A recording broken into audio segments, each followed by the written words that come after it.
problématiques que nous allons aborder. Donc, ils sont vraiment très, très importants à deux niveaux. La justification de la causalité climatique, ce qui est demandé par les fonds qui financent les activités climat, le fonds vert pour le climat, le fonds d'adaptation. Donc, il faut avoir des données, il faut avoir des informations de qualité qui décrivent la situation en rapport avec le climat, que ce soit les informations anciennes, récentes et aussi en termes de projection. Et puis, des informations permettent également, qu'elles soient biophysiques ou socio-économiques, elles permettent aussi de concevoir les meilleures solutions, les meilleures activités pour répondre à la problématique. Alors, pour discuter de tout ça, nous avons avec nous un panel assez diversifié. Il y aura tout d'abord avec nous Madame Khawla Jewi, qui est la coordinatrice du département climat à l'OSS, qui va assurer la modération de l'atelier. Ensuite, il y a avec nous Madame Linda Ogalo de l'ICPAC, qui va parler en français, j'imagine. Non, pas du tout. Elle refuse de parler en français. Il y aura avec nous David de Human People to People et Monsieur Chris Dickinson du JCF. You will speak in English too? Okay, sure. So our side event will be in two languages, so we can understand each other. So you can speak in English or in French. We don't have translation, but we do understand English, and we will help you to understand French by using our hands. Okay. Je me présente, j'ai oublié de me présenter. Je m'appelle Nabil Benkatra. Je suis le secrétaire exécutif de l'OSS. Et encore une fois, merci à vous tous d'être parmi nous pour suivre avec nous ce side event et surtout pour contribuer à ce side event. Je demanderai à Madame la modératrice de tout faire pour garantir un espace pour la discussion, parce que l'objectif de notre rencontre, c'est aussi d'échanger sur ces questions-là. Ce n'est pas uniquement de faire des présentations, mais d'échanger et de donner la possibilité à l'audience de contribuer. Donc voilà, sans trop tarder, je donne la parole à Madame Khawla Jewi pour modérer notre side event. Madame Jawi, la parole est à vous.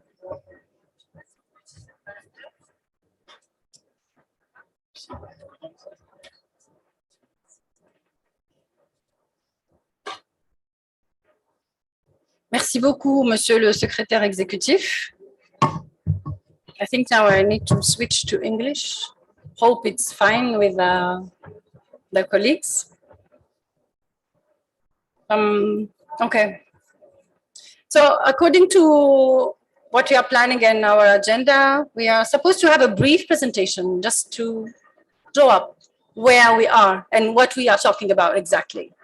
After the presentation, we'll be handing over to the different panelists. And at the end of our PPT, there is a list of questions that we want to discuss around these questions. So don't hesitate. If one of the questions is not really your topic, just say, no, that is not my business. I want to switch to the next one. And Dr. Ogalo, I think you have a presentation also to share with us. Am I right, or it's just a testimony?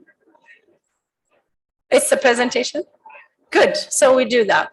Okay, so Steve, can you come and do the presentation, please, from OSS side? Thank you. So that is the topic of our side event. Data quality and availability, yeah, in climate finance, but it's not only climate data we want to talk about. Merci beaucoup. Au fait, just as a by the way, I thought I lost my laptop. So this is why stress is here all around, but it was outside. Thank you. Well, that's good news. So ladies and gentlemen, welcome to the Francophonie Pavilion, and we will be presenting our topic today on data quality and availability in climate change. So I will start by just wait for it. It's not changing. I think you can do it manually from your end.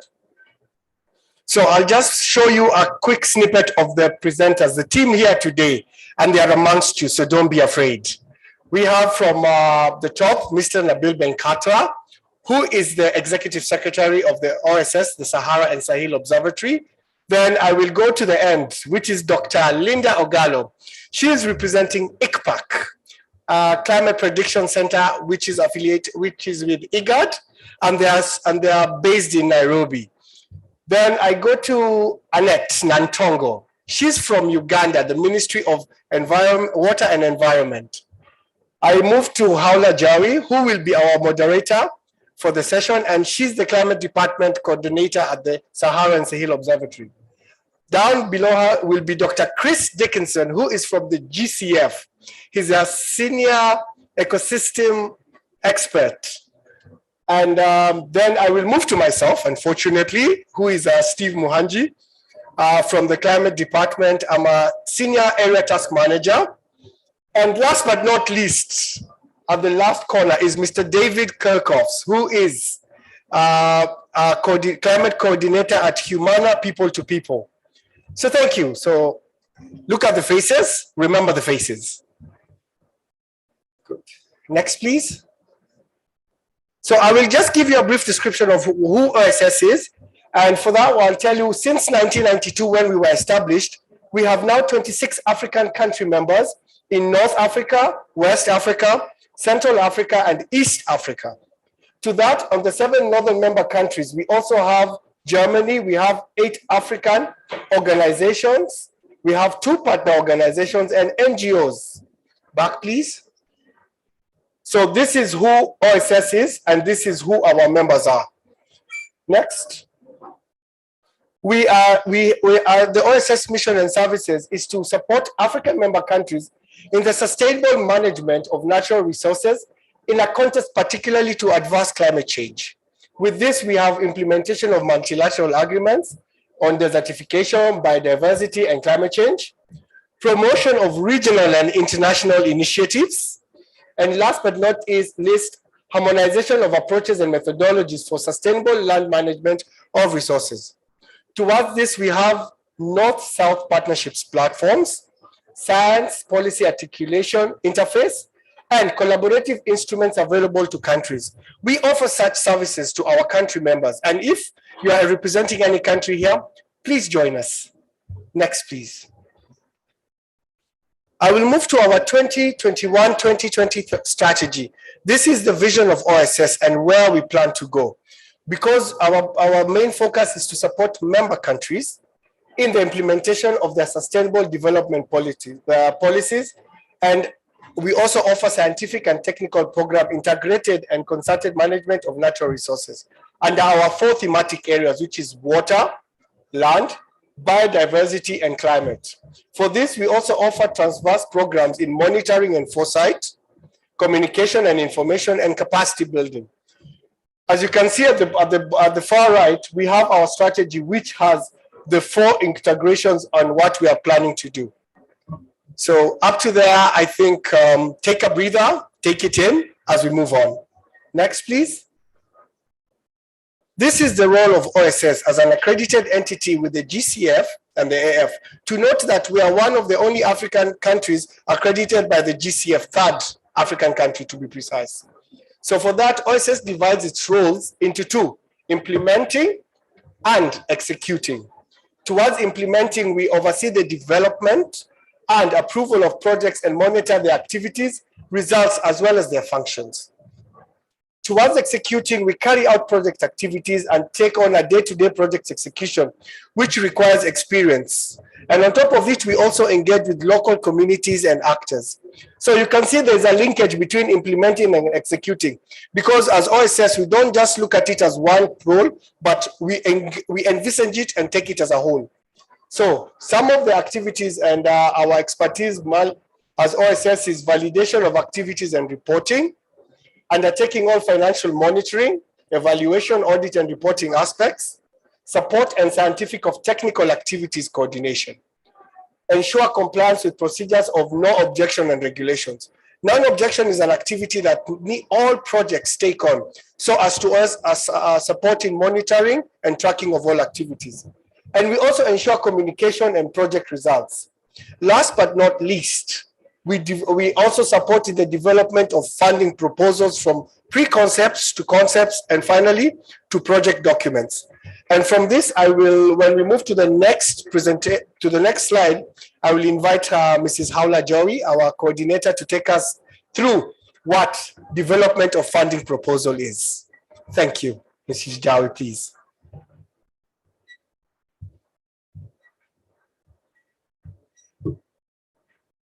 Thank you, Steve. Yeah, I think we have to look at that green cell, this one, development of funding proposals. This is where we are, because if you want to access climate finance, we need to develop proposals. We just can't go there, give us money. We need to write something. Can you go to the next one, please? On this slide, it's a very brief and summarized presentation of the main steps that we undertake to develop proposals. So we develop a concept note, then that one is assessed with a preliminary assessment that gives green light or red light. Then we develop different studies, what we call preparatory and supporting studies. Then we submit again the concept note. Based on that concept note, if it is approved, we still develop additional studies to fit in the funding proposals, which then lead to development of the full funding proposal of the project that is submitted to the donor. There we can ask for money. Can you go to the next, please? This is a short list of what is required and what is annexed to a funding proposal. So let me take just a quick example. We need an objection or endorsement letter. It means that the country needs and wants that project. I will go this way. There we have the consultation reports, because we need to show that the communities were involved in the project development. The risk assessment and how those risks will be managed and what are the mitigation measures. It can be management, fiduciary risk, or environmental and social risks. Then the FPIC report, it means if in some countries we have indigenous people, there is another approach that needs to be deployed for that. The cost effectiveness assessment, the vulnerability assessment, the baseline, the gender, the environmental and social, and mainly the climate rationale. This is the main topic that we want to discuss about today. Next, please.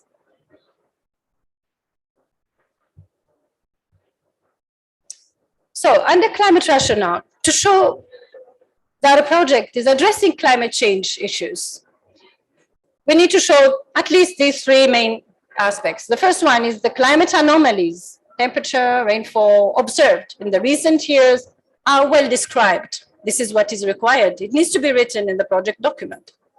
The described anomalies have an impact on the ecosystem and or populations, vulnerability to climate change impact, and are well documented by studies or official communications. Then the prospective intervention envisaged to address climate change is well described and specific to the project intervention area. These are the main requirements to write a good climate rationale. Next, please. Still under the same topic. So the climate rationale needs to have a scientific basis. It means that scientific underpinning for evidence-based climate rationale and theory of change of all climate-funded projects and activities is something that is a must when we are writing a project document and asking for climate finance. So for example, if it is a project that is under adaptation, we need to show that climate impact, the project, we need to show what climate impact the project aims to address, if it is flood, drought, both, and then also what is the vulnerability exposure and what are the hazards that we want to address. If it's about mitigation, we need also to show emission trajectory for the relevant country and sector where we are working, and potential pathways to shift projected emission trajectory. Then, what is required after these two steps? We need to prioritize interventions to address the barriers based on a multi-criteria analysis of options. It means we need to identify what are the challenges, what are the barriers that our project is targeting, and according to each barrier, what action will be undertaken. Then we need also an integration to broader domestic and international policy and decision-making processes in case in our country they are not enough. Next, please. Just a quick look at the climate data that we are talking about. It looks like something very basic. So climate data consists of pieces of information. We want information about precipitation, temperature, the trends, averages, and extremes. We have the historic data. Here we have some examples: average daily temperature, amount of daily precipitation, maximum daily wind speeds. We will use this historic data to identify the projections and trends. What will be the climate in our area? So we need this historic data. I think this is the main topic that we want to talk about. Unfortunately, in our region, and here I'm talking mainly about Africa, this information exists, but it's not with a high quality. It's scattered. Sometimes it's not really up to date. It's not calculated in the best way. So we want to talk about this topic now. Can we go to the next one, please? These are the 5 questions I was talking about previously. Maybe we will just let them aside. We'll give the floor to Linda. Then we come back because you wanted to ask the last one. Okay, yeah, no, you do the presentation, please. Then we will come back to our questions. So if you allow me, I give the floor to Linda. The presentation is there? Okay, good. Already, good. So she's answering question 5. Chris, you are saved. Okay, welcome. Brief presentation, you will see. Yes. Okay. Thank you. I think my presentation is actually based on the question of indigenous knowledge. I think because ICPAC has had a lot of experience with indigenous knowledge, and given my background in adaptation, I thought that's the one that I would like to tackle the most. Next slide. So I basically put it in a slide just to kind of organize my thoughts and not go over my 5 minutes. So when we talk about indigenous knowledge, especially in terms of data, or we talk about, it's generally, I think, been recognized that there's a role that indigenous knowledge needs to play. Because as a climate center, we spend a lot of time and a lot of resources trying to improve the climate at the regional level. But then when you come to communities, communities need climate information that is specific to that region. And if you go to Africa, in most African countries, we talk about a variability in terms of space, because if you can look at the weather here, you look at the weather a few kilometers away, it's completely changed. It can be shining here, a stone throw away, it's raining. But then if you have a climate station that's stationed in the place where it's shining, and that's where it's calibrating the satellite data, then that area is not getting accurate information. So you'll find even when you go on the ground and you talk to the farmers, you go to one part in the same region, they'll tell you this climate information is accurate. You go a few steps away, they'll tell you, no, it's not accurate, because it's been calibrated using one machine, one station, which is not giving effective information from in the entire region. So when it comes to even looking at global frameworks in terms of WMO has recognized the need for inclusion and a multi-stakeholder engagement in terms of when it comes to climate data, but we still don't have an existing framework on how to do that. But then you'll find that you have in many communities, because especially now in our region where we do not always necessarily have strong government structures, institutional structures on the ground, a lot of farmers and a lot of communities rely on indigenous focusers more than they do on scientific knowledge. In fact, they believe the scientists, and they call the indigenous focusers, and they call the meteorologists liars. So because again, lack of data verification, scarcity of data, some of the issues that have been stated. But so when it comes to indigenous focusers, in some areas they have some that are so good that they give better climate information than the scientists do. But when it comes to the climate conversation, they're not involved in the process. They're not included. In fact, they're being considered illiterate, or it's bad knowledge because, and okay, rightly so, some of them do attach a lot of myth to it, but there's still a lot of science in terms of they use a lot of flora and fauna to be able to give local climate information. So like I said, there is no clear framework on how to do this. So with ICPAC, we did do a project with the Nganye community and the Kenya Met, and we have done this, replicated this with other smaller communities when it comes to providing local knowledge, where we involve the indigenous technical forecasters in providing this data, in providing this climate information. And what that does is they both help legitimize one another. So in terms of the forecasters are using their local knowledge to be able to give the localized information, the scientists come in with the information and they find a way to give a consensus forecast. So that we have seen being done in ICPAC. And next slide, please. But what we found the challenge with this is that the scientists, when it comes to climate finance and providing climate data, you'll find that the finance is available for the scientists, the finance is available for buying instruments, improving data. But when it comes to the indigenous knowledge, there is no funding for an indigenous focuser to provide climate information. So the knowledge that they hold, which has been carried historically by different communities from generation to generation, is dying. Why? Because there isn't really any system or framework in place to compensate them for the information that they give. And even when it comes to historical data, because we do have satellite data that does provide, give general information, but you'll find that in order to get your machine right, you have to calibrate it, but we don't have the data to calibrate it. But if you see most African communities, and even ask most of the communities present here, there are certain ways traditionally that you can begin to verify some of this climate information. For example, the naming systems.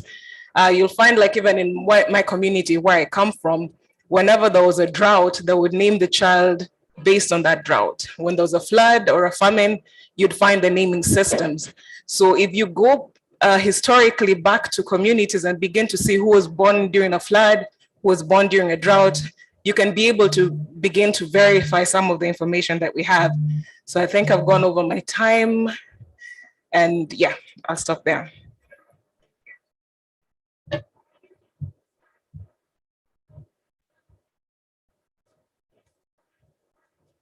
Thank you, Dr. Linda. It was very interesting. And the local knowledge is something that we all know and is really specific to African countries and the least developed countries, because we don't know we don't have other data. But how can we valorize this information, write it somewhere, and give it as a supporting document or a supporting or justification for our climate rationale? This is also a question. Yeah. Okay, so now I'll go back to my one. Oh yeah, back to our speakers.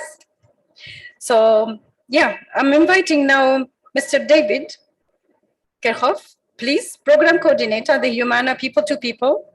And I'm displaying the questions. Can we have the questions, please?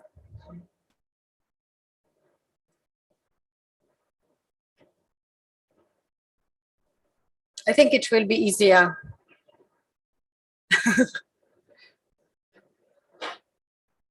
Yeah, that last slide, please. That one. Yes. So you are from an NGO who is working with local communities. So these challenges, I think, is something that you are facing this in developing your proposals, getting the information from the ground. So the first one is, what are the main challenges to collect data and climate data, among others? Because we don't need only climate data. We need socioeconomic data, environmental data, land, everything. So please, David, let me try to find a mic. Come.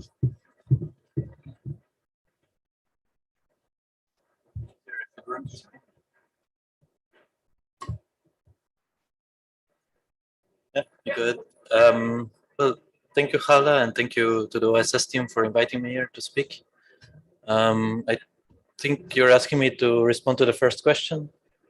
I think most of us who are working in Africa, and especially those of us who are working in LDCs, we know that a lot of data are not available.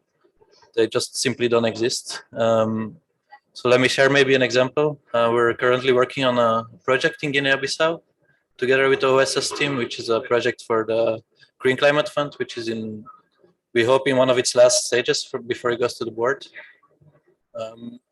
In our development of our project, we have been asked to provide climate data for the last 30 years. We've been asked to provide data on the mangrove forests for the last 30 years.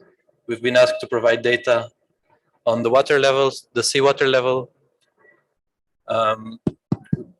We've been asked to provide data on food production and food productivity in the country and so forth. I don't want to go into the situation of Guinea-Bissau, but Guinea-Bissau is a country that has been with political instability for decades, and certain institutions that haven't operated for many years. So those data, they are just simply not there. So this is one of the challenges we face, I think, to respond to Hala's first question. Yeah.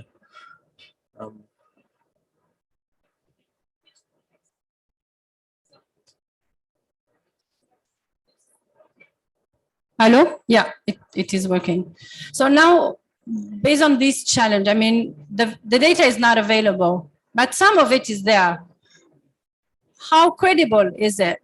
Is it, I mean, of a high quality? So these are the topics that we really want to talk about. Is it scattered? Is it shared between different departments? How can we get the data, which is with Department of Hydraulics and the other one is with climate? Yeah. How are we dealing with this?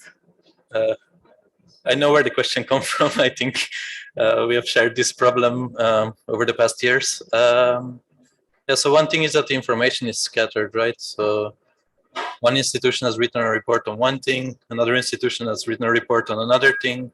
There's no communication between. In many cases, the data haven't been digitalized, which is an issue we are facing with, for example, the sea level rise in Guinea-Bissau, where the data have been recorded one way or the other in paper versions, but they've never been digitalized. So towards the experts in the climate finance institutions, it becomes very difficult with these data to actually really prove our points. So I think there's a double issue, right? One is the issue that the data is of low quality or maybe unavailable, and then the other issue is that the requirements of the donors are becoming more and more complex. And I think this is a growing gap that eventually will need to be closed, and it will need to be closed from two directions, I think. Yeah, Dr. Linda, please. Thank you, David. I just wanted to contribute to the data issue as well.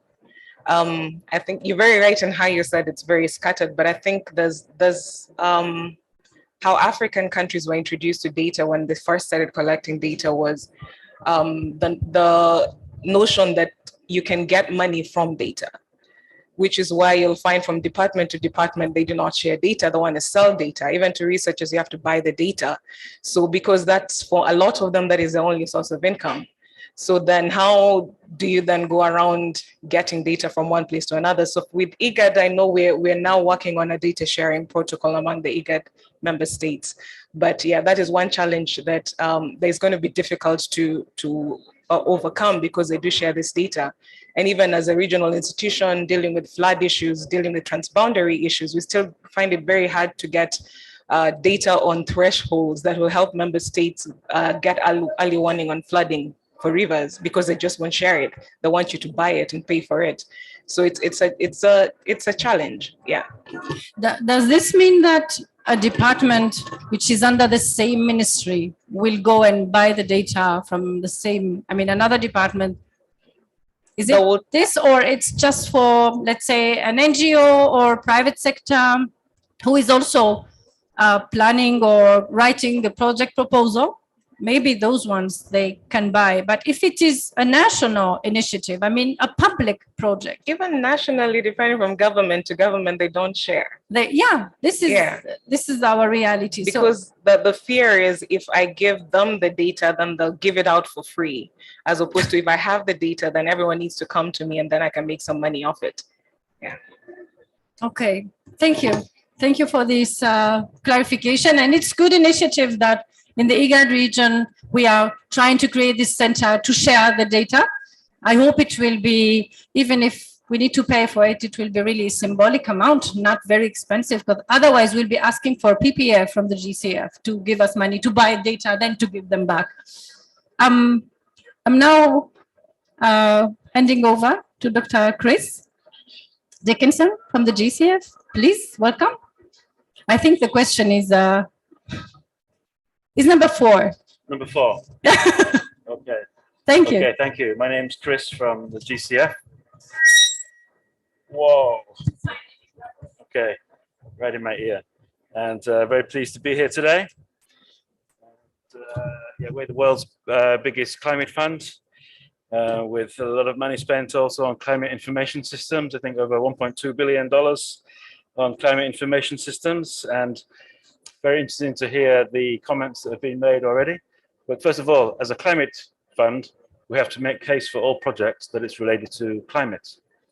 Often we do get proposals that come in that have absolutely no link, no proof, no theory of change, no logic related to climate change.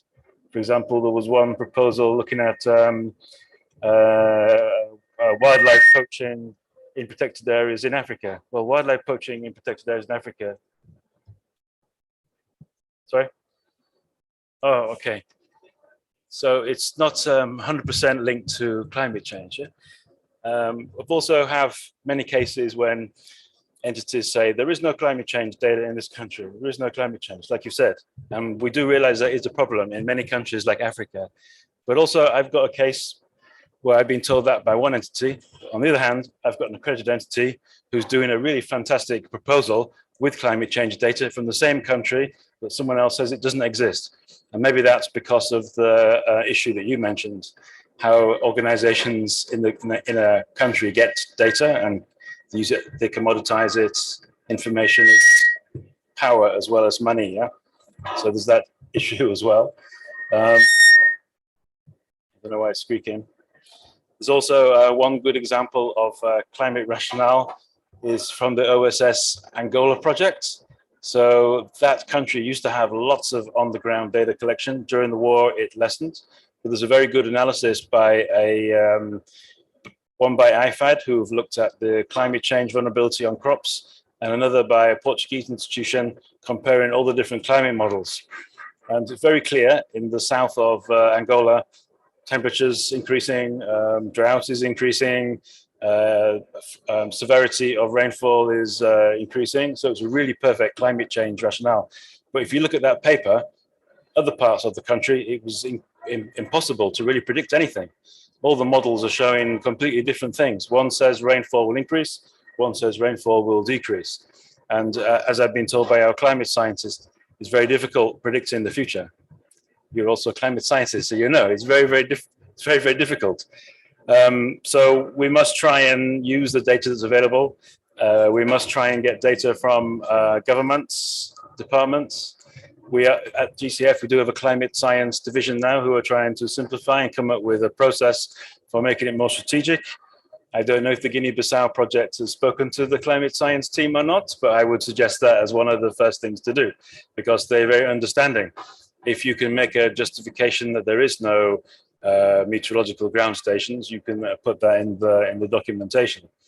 And our chief scientists will understand that. But as I said, there's also the cases where people say there is no data, but how come this entity can get data? So we must also be realistic. But I think also the role of indigenous communities and knowledge is also something we need to try and quantify. I believe in the negotiations today, this was raised as an issue. How do you quantify in a scientific way the knowledge of communities that's been living, growing for hundreds of years in an area and are directly impacted by a crop?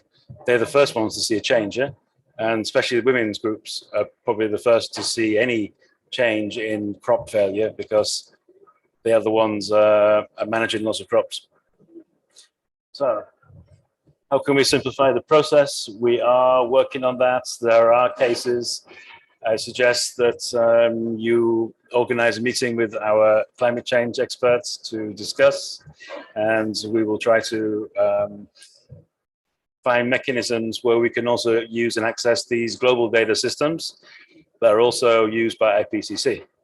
So the recent IPCC report did analysis of climate change data around the world and came up with some useful conclusions. Can we also use those?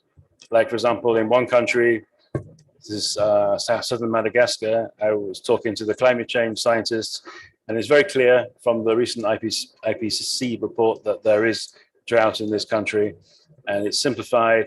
Do we need to have more evidence if it's already been analyzed by experts in the IPCC? So there's a few comments. We will be gradually developing protocols and methods over the next year. Our team are working on it very hard to try and make it much easier, especially for small island states and African countries where there is less data. We have a strategic priority in the fund to invest more in Africa, least developed countries and SIDS, and 70% of our adaptation budget goes to those constituents. So let's hope we can try and find a way. And maybe there's a way that if one country does a climate change analysis and rationale, maybe that can be used for the next project as well. That might also be help. And so projects should also share information between each other as well. Okay, thank you. Hope that answers some of the questions.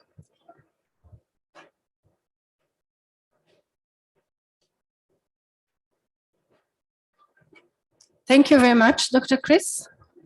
Yeah, I'm handing over to our ES.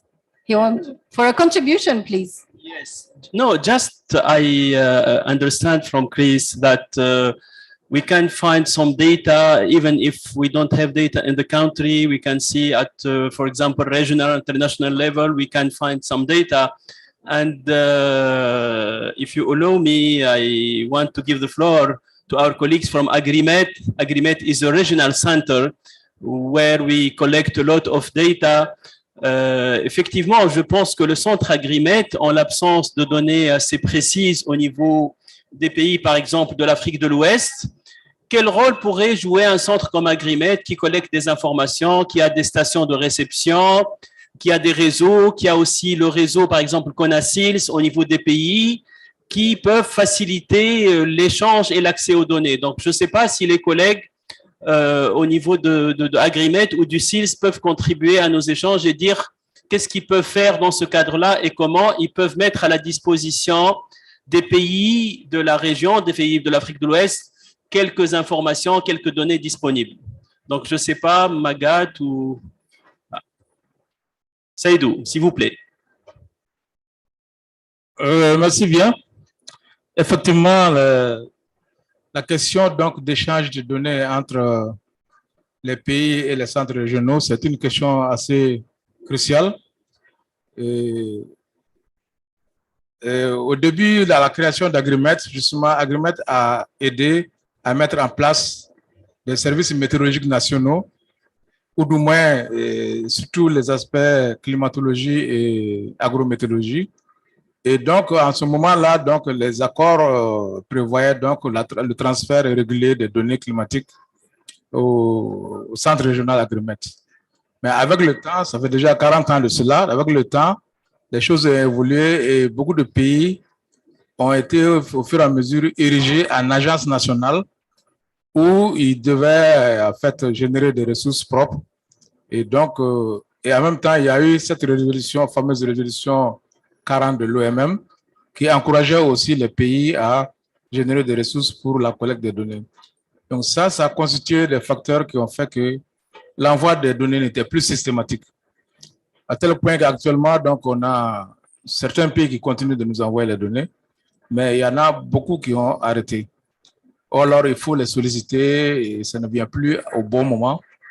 Donc, actuellement, nous sommes en train de travailler sur une charte de partage des données, donc avec ces pays-là, Et donc, cette charte-là, donc, nous pensons d'ici la fin de l'année, enfin, d'ici l'année 2022 finalement, et on pourra quand même arriver à signer des chartes avec chaque pays pour qu'ils envoient régulièrement des données. Sinon, actuellement, moins de 50% des pays envoient les données. Et c'est un débat, je pense que même à l'échelle de l'OMM, ce débat de partage de données est là.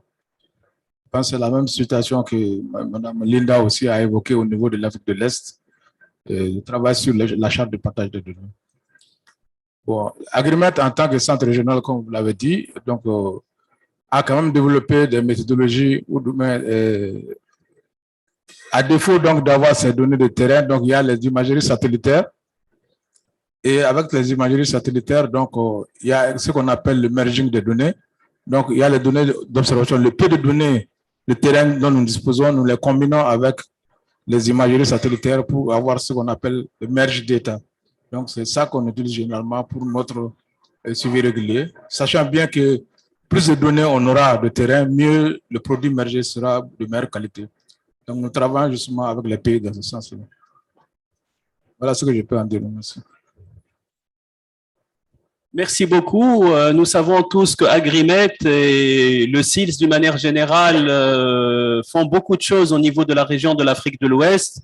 Et ce sont des centres d'excellence qui appuient les pays, qui essaient de les pousser, notamment en matière de collecte de données, en matière de renforcement de capacité, sur beaucoup de questions climatiques, notamment à Agrimet, hydrométéorologiques, etc., mais aussi sur des questions biophysiques sur le terrain, sur des questions aussi socio-économiques. Je ne sais pas si Monsieur Philippe Zungrana du SIL souhaite rajouter quelque chose. Monsieur Philippe Zangrana était le coordinateur d'un très grand programme financé d'ailleurs par le GEF à travers la Banque mondiale, le programme BRICS, je ne sais pas si vous connaissez, qui a été mis en œuvre dans le cadre du programme SAWAP and West Africa, le programme SAWAP. Dans le cadre de ce grand projet, un projet Umbrella, donc, qui a embrassé 11 pays, donc de la Grande Muraille Verte, Monsieur Zungrana était le coordinateur. Et il a beaucoup travaillé sur la partie échange des connaissances, partage des données et partage de l'information. Donc, nous sommes vraiment très, très heureux de l'avoir parmi nous pour nous dire quelques mots par rapport à cette expérience-là. Merci. Donc, par rapport à l'importance des données climatiques, je pense que dans notre sous-région, au niveau des pays sahéliens, c'est vraiment, ça fait partie des préoccupations des institutions et des pays. Au niveau du SILS, dans le cadre du GCCA+, nous avons travaillé, qui s'est mis en œuvre de 2011 à 2015. Nous avons travaillé beaucoup à reconstruire un certain nombre de données, les données agro-hydro-climatiques.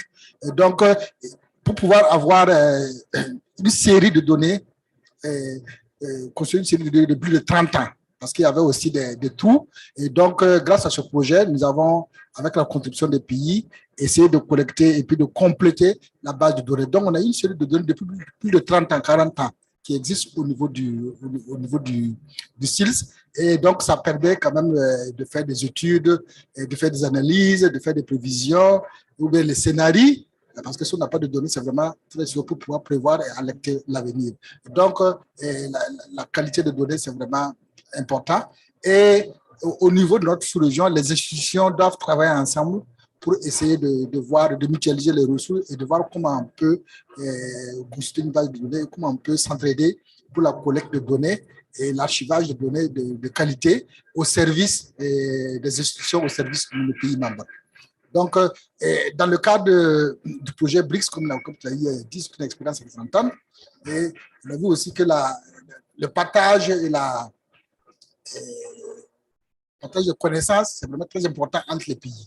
Et donc, ça permet aussi de voir les domaines de suffisance des uns et également aussi avec les autres, on peut contribuer aussi à améliorer et pour que les gens puissent profiter aussi de ce qui se passe ailleurs. Donc, vraiment, c'est une expérience très enrichissante à se donner. Et d'ailleurs, l'OSS a travaillé sur le système de suivi évaluation aider les pays à mettre en place un dispositif de suivi et évaluation des projets, qui est très important. Et donc, tout ça, ce sont des activités que nous avons menées dans le cadre de ce projet. Merci beaucoup. Merci beaucoup, Monsieur Philippe Zongrana. Je pense, Khaoula, qu'il est temps maintenant de passer la parole à notre collègue et amie Annette.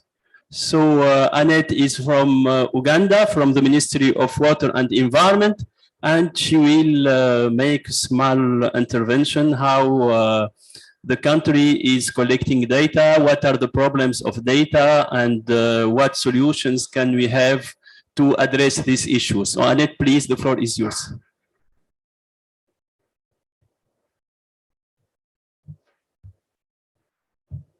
Thank you, Nabil and Haula. My name is Annette Nantongo, and like I've been introduced, I work with the Ministry of Water and Environment in Uganda. And I just wanted to share with you some of the challenges that we are facing with data. And I think the biggest challenge for us comes with the data collection. We have very few centers, monitoring stations for data. And so we end up kind of extrapolating from other stations, which data might not be accurate for particular regions. And we all know that this equipment is very expensive, but even in areas where we have tried to install this equipment, there's a lot of vandalism. Sometimes by the community members, they are looking for something as small as a battery, and then they would vandalize an equipment worth so much money just because maybe they want a solar panel or a battery within the, and so it makes it really challenging. Sometimes these monitoring stations are set up, and even before they're up and running, they're already vandalized. So that's an issue that I think we are trying to see how to address. Then the other issue is with storage of data. Actually, right from picking the data information, some of these data stations are manual. So you hire, say, a local community member to keep taking the readings every day, and these maybe are collected on a monthly basis. But this data collector down in the village is not aware of the consequence of them not picking data for a whole week or a whole month. So you find that you have a lot of gaps in the data because probably they're trained for sure, but they still don't understand the consequence or the repercussions of not collecting this data on time and in the frequency that it's required. And then thereafter, also when it comes to the storage, sometimes the equipment needed to store this data is limited, but also you find that maybe a few people have access to it for the reasons that my colleague gave, because I mean, the data is equal to money. So sometimes someone wants the data to themselves. So if they're not in office, then it can be a challenge. Then of course, the other issue is about sharing of data. Like my colleague mentioned, the data sometimes is in different departments, sometimes in different ministries. And now I'm talking about generally information. And so, and sometimes the bureaucracies are so long that you just decide to pay for it because you want it quick, and yet, you know, if it's in the same ministry, you probably just have to write a letter and then I have access to it, but it might take you longer. So those bureaucracies are there. So what the Ministry of Water and Environment has done in order to address this gap is to set up what we're calling the water information system. So this is a system that we are setting up with support from the World Bank, where all the databases regarding water are going to have one-stop center. So we actually have already started on it and trying out with, you know, the different databases at the center before we roll out to the regional offices. So I think this will be able to solve the problem, because then we have one-stop center where you can find all the information. If you need information on discharges, if you need information on rainfall, you'll find it all there. But of course, different people will have different rights to how much information they can get. So the different departments and institutions will still have, you know, that right to be able to get some income from the data, but at least we'll all be able to get it from one place. And then from this water information system, there will also be some analysis, simple analysis that is done, even for the public, maybe some charts, some bar graphs, and so on.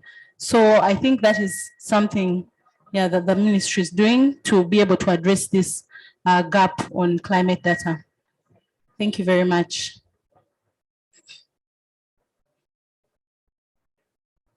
Thank you very much, Annette. There is a great example that Uganda is sharing with us. It's looks like the country is taking, I mean, the first steps to make the data available to be able then to submit proposals with enough justification that climate impact is real and it's actual. Now I want to look at the participants. If you have any suggestion, any idea on how you are addressing the climate information, it could be climate-specific information or socio-economic information or environmental information. What is your point of view? Is it just about installing weather stations to collect climate data? Or is it maybe networking with other organizations in other countries to get the information at regional level or global level, the data that is coming from, I mean, international centers? This is a question I'm raising, and the floor is open for discussions, please.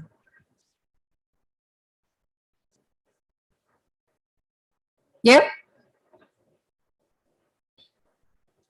Merci. Je suis Kofi Abosmonde, je suis le coordonnateur du projet Éco-Village au Togo. Je suis du ministère de l'Environnement du Togo. Bon, j'ai suivi la présentation, j'ai essayé de comprendre un peu, parce que comme c'est en anglais la plupart, donc j'ai un peu de difficulté à cerner tout quand même, mais je crois que l'essentiel y est. Bon, j'ai une préoccupation. Ça concerne les pays couverts par le OSS. En regardant les pays, je vois que le Togo ne fait pas partie.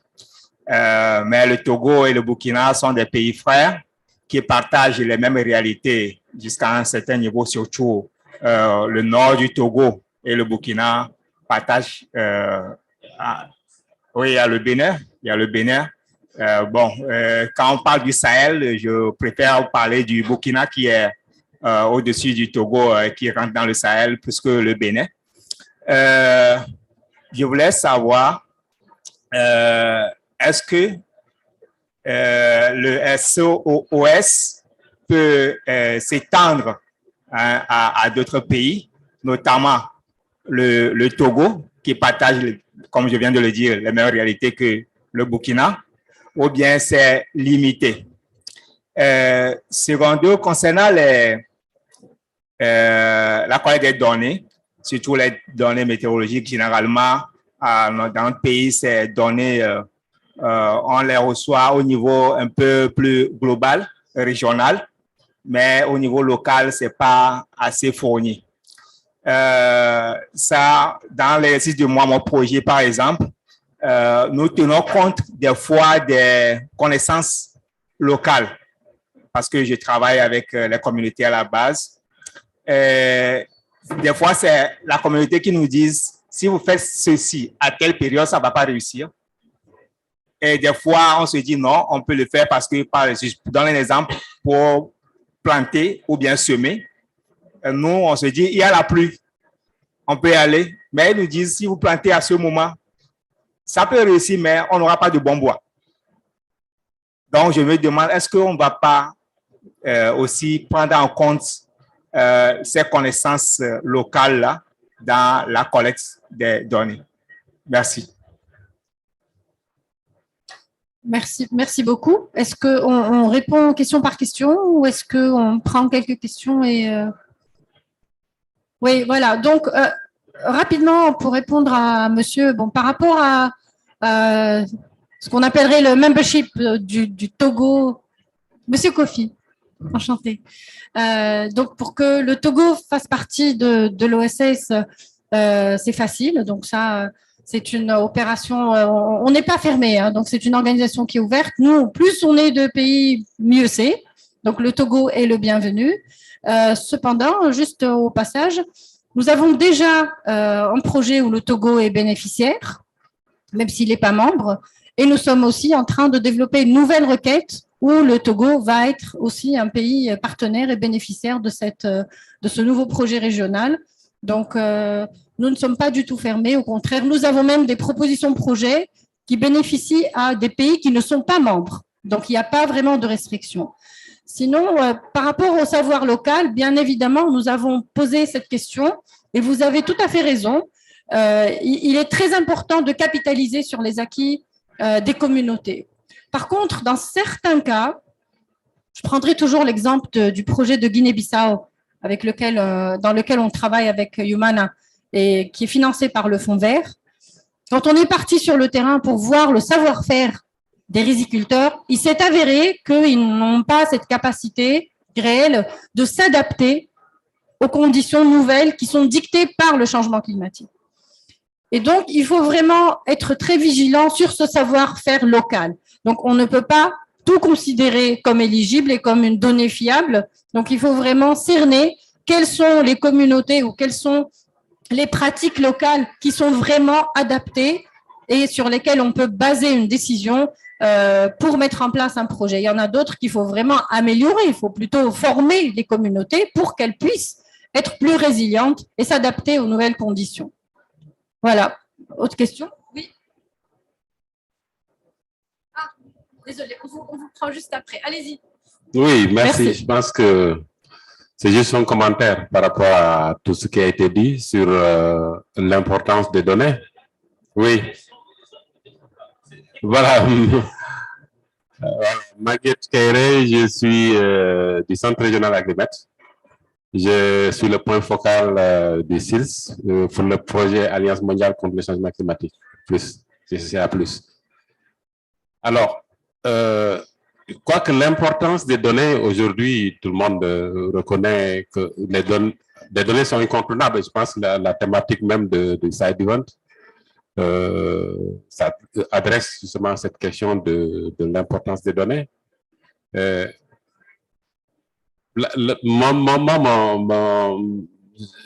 veux aborder dans le sens de comment nous, institutions, que ce soit institutions régionales, toutes les institutions qui travaillent sur les données, comment vraiment régler le problème, comment collaborer, quelle forme de collaboration on peut avoir pour adresser la question cruciale des données. Parce qu'il y a, en parcourant les pays, on se rend compte qu'il y a un certain nombre de gaps. Et même nous, au niveau régional, nous qui collectons les données, on a ce problème. Comment collaborer entre institutions, l'OSS, l'Agrimet, Wascal, il y a beaucoup d'institutions qui travaillent sur ces questions de données. Comment nous pouvons collaborer pour justement essayer de régler, hein, en tout cas, donner des solutions, des réponses à la question des données, les gaps, comment contourner les gaps et mettre à la disposition aussi bien des pays que des institutions régionales des données fiables pour pouvoir justement répondre aux différentes sollicitations et puis aller vers les financements, régler. Même au regard même aujourd'hui des CDN qui sont déposés, souvent on se rend compte que quand les pays ou même au niveau des institutions parlent d'adaptation, souvent on se rend compte qu'il y a toujours ce problème derrière des données. Parce qu'on ne peut pas parler, par exemple, d'adaptation si on ne se réfère pas à des impacts. Et ces impacts, je pense qu'il faut des scénarios climatiques pour pouvoir cibler des impacts. Donc la donnée est centrale.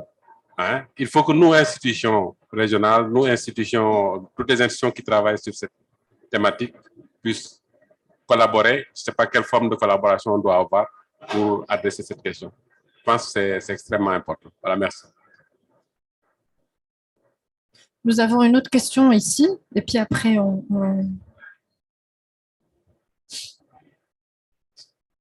Bonjour à tous, Mounir Jamaï.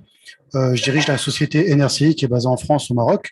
On est opérateur d'électrification rurale au Mali, au Burkina Faso et au Maroc. Et par ailleurs, on développe des solutions intelligentes et connectées en lien avec l'énergie et l'agritech. Et dans le cadre justement de l'agritech, on a développé une solution technologique qui permet de faire de l'irrigation de précision et automatisée. Et il y a une data dont on a besoin, une donnée, qui sont les coefficients culturaux.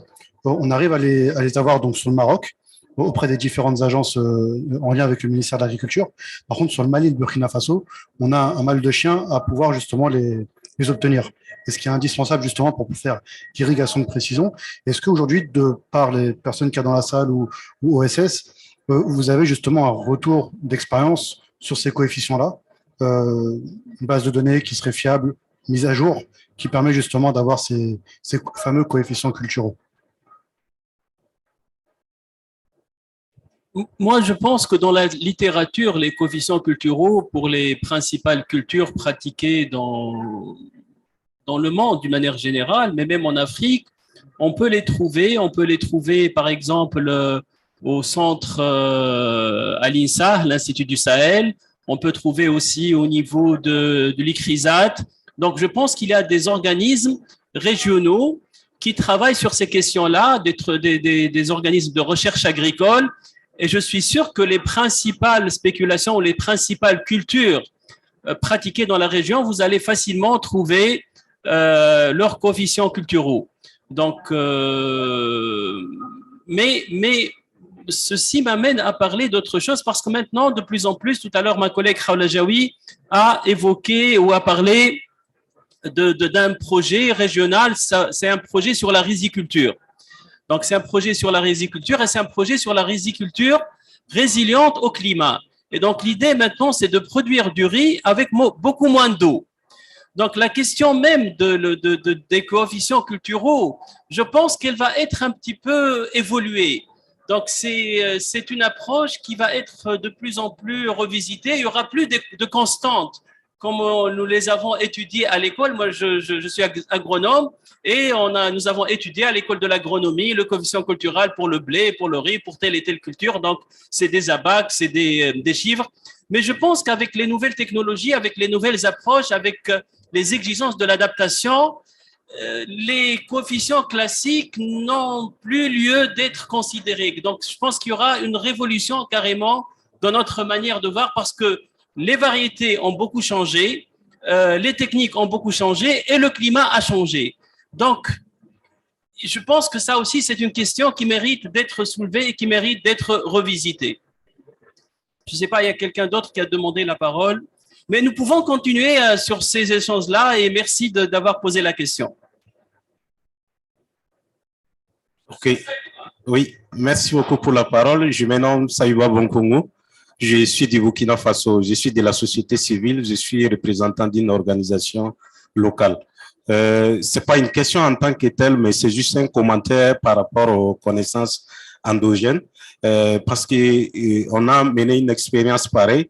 Et donc, je dirais que pour valoriser et capitaliser les expériences endogènes, il faut que nous travaillions à associer ces expériences endogènes avec la recherche scientifique. On a mené un projet sur l'agroécologie avec des producteurs qui ont des connaissances endogènes et on a travaillé en partenariat avec la recherche. Et l'objectif était de caractériser les différentes espèces qu'on pourrait utiliser pour fabriquer les biopesticides et des biofertilisants. Et avec ces connaissances endogènes, on a travaillé avec la richesse qui nous a accompagnés avec ces producteurs de mettre en tout cas un répertoire des recettes biofertilisants et biopesticides qui est aujourd'hui connu de tous par ceux qui veulent pratiquer l'agroécologie. Donc, je pense qu'en tout cas, pour aller plus loin, pour valoriser davantage les connaissances endogènes, il faut qu'on travaille en association avec la richesse. Parce qu'avec la richesse, on peut en tout cas pousser les études, pousser les connaissances pour aboutir à des choses plus approfondies par rapport aux connaissances endogènes. Merci beaucoup. Il est vrai, merci beaucoup pour votre intervention et il est vrai que si on couple les connaissances locales avec la recherche, on va vraiment faire ressortir la donnée dans son meilleur jour. C'est-à-dire que s'il y a des corrections à faire, les chercheurs et en collaboration avec les communautés locales vont pouvoir nous fournir les meilleures solutions. Je voulais juste rajouter un petit exemple qu'on a vécu, d'ailleurs on l'a partagé tout à l'heure avec la commission changement climatique des Caraïbes. J'ai bien aimé leur manière de comment ils sont organisés pour partager les données. Et là, c'est surtout par rapport à ce que notre collègue de l'Agrimet disait. Comment est-ce que nous, on peut mutualiser nos efforts pour rendre cette donnée à l'échelle régionale disponible pour tous nos pays? Au fait, la Commission pour le changement climatique des Caraïbes, ils ont fait ça. Ce sont des petits pays qui se sont mis ensemble et ils ont partagé leurs données. Donc, chacun des pays met à disposition des autres la donnée qu'ils ont et ils ont créé une sorte de hub ou centre et du coup, ils ont mobilisé beaucoup de fonds. Donc, pourquoi pas l'Afrique, qui est quand même un continent beaucoup plus grand, qui a beaucoup plus de pays, on a beaucoup plus de centres sous-régionaux, pourquoi ne pas mutualiser nos efforts et mettre à disposition de tous les pays? Évidemment, on peut les organiser par sous-région ou à l'échelle de l'ensemble du continent pour pouvoir partager ces données qui sont cruciales pour pouvoir développer des requêtes et justifier des financements climatiques. Donc, je ne sais pas s'il y a quelqu'un qui veut rajouter quelque chose par rapport à notre sujet de discussion.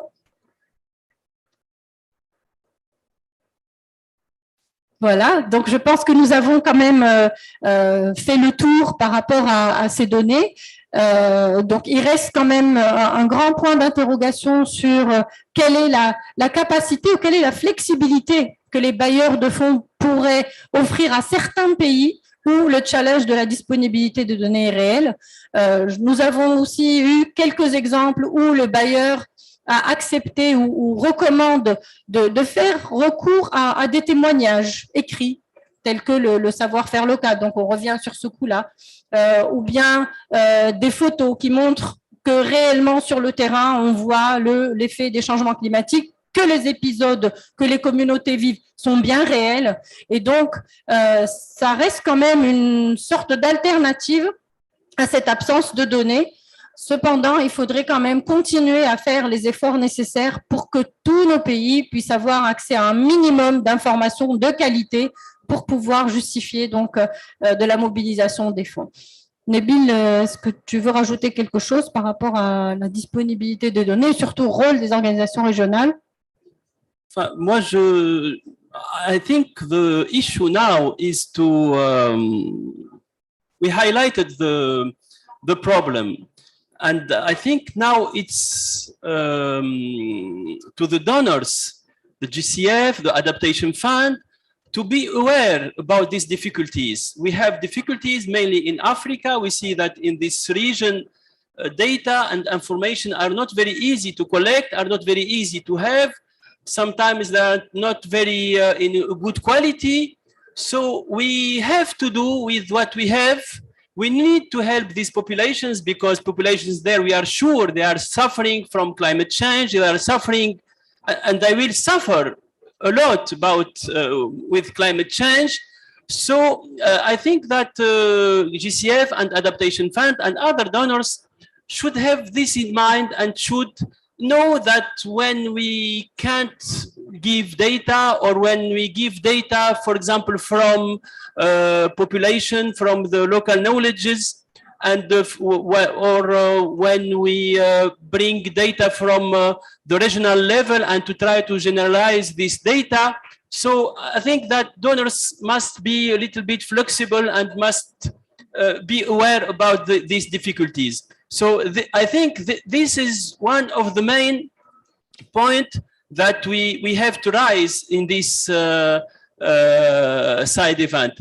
But we understand, of course, that donors need information and need to understand better what is the problematic and what is the issue, what is and how we will address it. So they need information, they need data, but I think we have to find the kind of consensus, yes, between the the communities, between the countries asking for support, and between the donors that they should understand, or maybe we can try to put in place a certain mechanism allowing, for example, the donors to go to see in place or to have their own antenna in the regions to better understand and to better know about this problematic. And I think the issue of data is very, very crucial and important in our region, Africa mainly, and mainly West Africa, East Africa. But I think in general in Africa, we have this problematic. Just our colleague wants to add something. Yes, thank you very much. In the data quality issue, there is another dimension, which is the density of the measurement network. In many countries are so large, or maybe the equipment have become obsolete, but the density of observation network is very low. And if we want to address this, maybe the best way to do it is to have a regional approach. Of course, some countries are able to mobilize funds to have their own network, but if we go by a regional approach, maybe we could be optimize the funding in order to have really an optimized observation network throughout the whole region, or why not throughout the whole Africa. So that could be a suggestion also to think about regional harmonized observation networks. Sure, this is also a very important issue. I want also to add something, maybe Khawla can explain more than me about this. In let's say 100% of the OSS projects, we have, for example, with the Adaptation Fund, we have a component dedicated to information system, to early warning system, to gathering data. So we know that there is a problem of data. That's why we have this component, let's say, standard for all the projects we have. So we will tackle the problems of climate, but we will reinforce also the capacities of the beneficiaries, the countries, while or by implementing information system or mainly early warning system regarding drought or regarding also floods and so on. Yes, please. But if you can make something in French. Bonjour, that's the limit of my friend. I think since you've brought up early warning systems, it would be prudent to mention that ICPAC has launched a multi-hazard early warning system that's available on our website. So we do provide early warnings on rainfall, temperature, on pests, diseases. We have information on climate change, agriculture. We have on drought. We are launching the drought warning system tomorrow. And we also have information on socioeconomics and tropical cyclones and environment. And a lot of this data that we get from open source. So I think for particularly for government, it's important for them to know this whole paying for data season is kind of ended. And if they continue going, that whole paying for data, they'll become obsolete because there's so many other non-government actors that have data, have good quality data, and they're available freely. So even with our multi-hazard early warning system, the climate data, we do have a relationship with the Met, but in terms of the socioeconomic data, a lot of this data, we get it from open sources. So yeah, that would be another way for NGOs in the room to go, looking at open data sources, and also for governments to begin to realize if you do not change how we do business in terms of looking for money for data, the world is changing, you'll be left behind. Thank you very much. Thank you very much. Est-ce qu'il y a d'autres questions ou d'autres interventions? Est-ce que quelqu'un d'autre souhaite rajouter, je ne sais pas, les porteurs de projets, est-ce qu'ils veulent dire quelque chose? Pas pour le moment. Mais c'est une question très, très importante. C'est important que les porteurs de projets participent à ce genre d'événements, à ce genre d'activités pour aussi comprendre les difficultés, pour comprendre ce qui est exigé par les bailleurs de fonds et comment il va être utilisé et de se rendre compte comment on va collecter les informations nécessaires pour préparer les projets que nous souhaitons proposer aux bailleurs de fonds. Jasper, you want to add something? Someone else? I think that that way we reached the end of this event. But there is just a last point. I'm looking now at Agrimet and ICPAC. We have representatives from these two regional institutions. Yes. So what can we do? I mean, how can we build this collaboration to make data available for our countries? You just were talking about building and collaborating. This is, I think, a very important point that we need to highlight. And it will be like, as Steve said, as our takeaway of today, of this side event. So building collaborations. Yeah, I think it's a good point. We can make something now, just now. We have Linda from ICPAC. We have Magat from Agrimet. And we can make the wedding now. So we can put them here and to start the collaboration. Are you okay? Well, they can be here, stand here and say that we need collaboration. No, I was joking, but I think that we were discussing with 5C, Caribbean Center for Climate Change, and about the issue of making collaboration between regions. And now we are, ICPAC and Agrimet are in the same region, let's say, and even I think they share the Central Africa. So I think that we have to make collaboration between these two institutions. I think that OSS, Khawla, can play a role in this framework because OSS, the East Africa countries and West Africa countries are also members of OSS, so that we can create a kind of coalition to tackle these problems of data and to ensure the sharing and of data and the sharing of knowledge, and also participate to the reinforcement of the capacities of the region, because you are the center of excellence, we say center d'excellence, yes. And your mission is also to support the countries. So I think that we have to make something together, OSS, ICPAC, and IGAD. OSS do have a memorandum of understanding with SEALS to create collaboration, to reinforce capacities, and to work together. We are also preparing something with the IGAD region, and ICPAC is the center of IGAD. And I think that we can create this. Yes, and to try to work together to support the countries. The issue is very important for climate change finance, but also for all natural resource management program and projects. So I think that we arrived to the end. We have a question from please. The lady. Yes, please. Yes. Yes, my name is Catherine Tokes. I'm from Canada, part of the delegation. And I did mention to you what I'm working on. It's briefly, I don't want to talk about it. I have a question.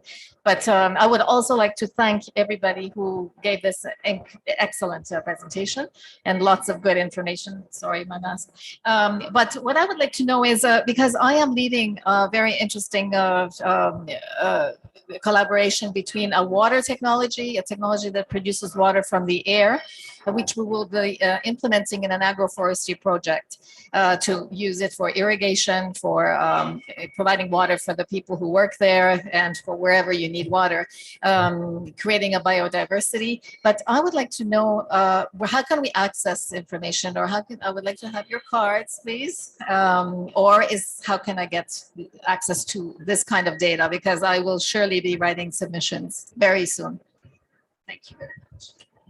Thank you. I think that the objective also of this kind of event is to make connection between people. So you have the institutions here, you have the Agrimet Center, you have ICPAC.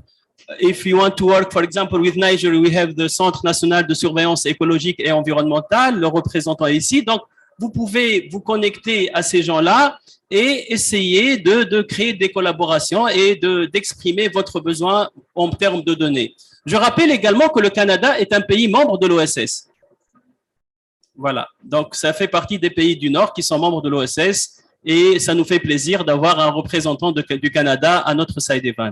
Je pense que nous avons fini finalement. Donc nous avons finalement fini parce que depuis tout à l'heure on me disait que c'était fini. Non, c'est pas fini. Voilà, détrompez-vous. Excusez-moi, je suis venu en retard. Hein. Je suis Monique Igbedek, je coordonne le réseau sous-régional en Afrique centrale sous la COMIFAC, la Commission des forêts d'Afrique centrale, parce que j'ai entendu parler des datas. Alors, je dis, la COMIFAC travaille déjà avec une structure qu'on appelle OFAC. Et nous, ils nous demandent de collaborer. Je ne sais pas si l'Afrique centrale est concernée par tout ce qui est dit, parce que la COMIFAC, c'est 10 pays de l'Afrique centrale. Et est-ce qu'elle peut être partie de tout ce processus? C'est pour ça, je suis venu en retard, je m'excuse. Non, non, vous n'êtes pas en retard, madame, vous êtes la bienvenue. Et pour répondre rapidement à votre question, l'Afrique centrale fait partie de l'Afrique. Nous travaillons tous ici pour l'Afrique, donc il n'y a aucun souci, il n'y a aucun problème. Donc, vous faites partie de notre famille. Et ce qu'on disait tout à l'heure, c'est justement de créer des collaborations entre les institutions régionales, entre les organisations qui travaillent sur les questions pour créer des collaborations et pour renforcer les échanges, notamment dans le cadre de notre side event à nous, en matière de données et d'informations. Donc, vous êtes là, vous pouvez échanger les coordonnées et commencer et initier des collaborations. Donc, je pense qu'il est temps maintenant de remercier les participants, les panélistes, donc notre collègue Chris du JCF, David Kerkhoff de Human and People to People, accompagné par Jasper, Linda de l'ICPAC, et, of course, bien sûr, notre amie Annette du ministère de l'eau et de l'environnement de l'Ouganda. Merci beaucoup. Encore une fois aussi, merci à nos amis et à nos frères du CILS et d'Agrimet qui sont toujours avec nous, qui nous accompagnent dans toutes nos activités. Et c'est réciproque. Donc, c'est un partenariat très, très solide. Encore une fois, merci beaucoup, Monsieur Zungrana. Merci, Magat.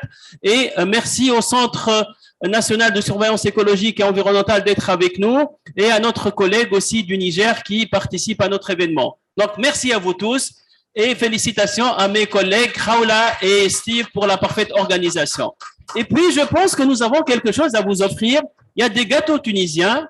Donc, on va faire un petit tour comme dans les mariages à l'ancienne pour pas faire passer le... Basically, if in English, you cannot live without having a sweet. From Tunisia.